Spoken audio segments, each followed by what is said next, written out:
Salutare băieți, eu sunt Lemon, dacă mi-ați uitat vocea, am revenit cu un videoclip informativ, adică, nu știu, vreau să stăm să vorbim puțin, să vă explic de ce am o inactivitate așa mai mare, pentru că, na, mă simt dator să vă explic câteva chestii. În primul rând, am bac în 12 zile și trebuie să învăț. Măcar ăștia 12 zile o să am o activitate mult mai mică pe server pentru că, na, trebuie să fiu acolo. Acum, nu vreau să mănânc căcat, serverul merge cumva în jos. Și de asta noi pregătim, nu știu, renașterea. Deci, am început astăzi să restructurăm PVM-ul, iar se ajunsese la un bonus de 150 mob. Noi le-am restructurat.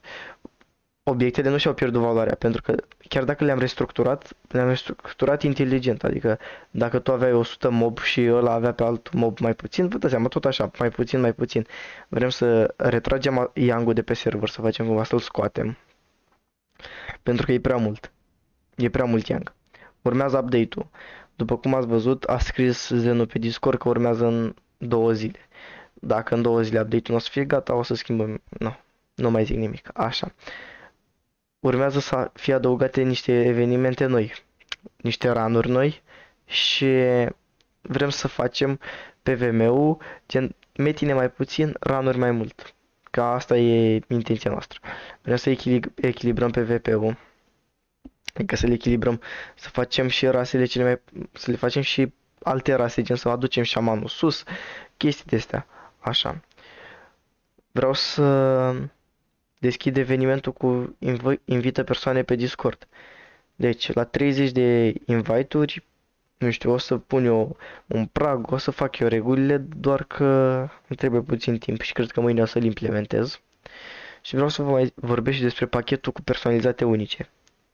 Am făcut o categorie pentru cei care vor neapărat să aibă niște costume mai diferite. Noi nu obligăm pe nimeni, nu oferim avantaje, nu oferim nimic. Doar aspect, doar design. Pentru cei care vor să aibă chestii diferite. Deci la nu, mă gândesc că e de asta unic. La acel pachet puteți primi la pachetul de 100 de euro un skin de armă și un set personalizat.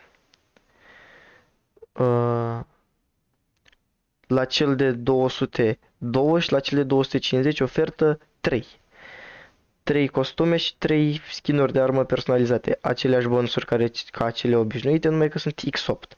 Ca cele obișnuite, de altfel n-au altceva, n-au nici măcar un KPV în plus. Sunt obișnuite. Cum e și de căzut țiganul. Gen personalizate mai speciale, uitați, stai. E costum HADD. El și-a cumpărat și uitați cam așa arată un costum unic. A fost plăcerea lui să-și adauge costumul ăsta. Asta e. Și freză. Să vedem.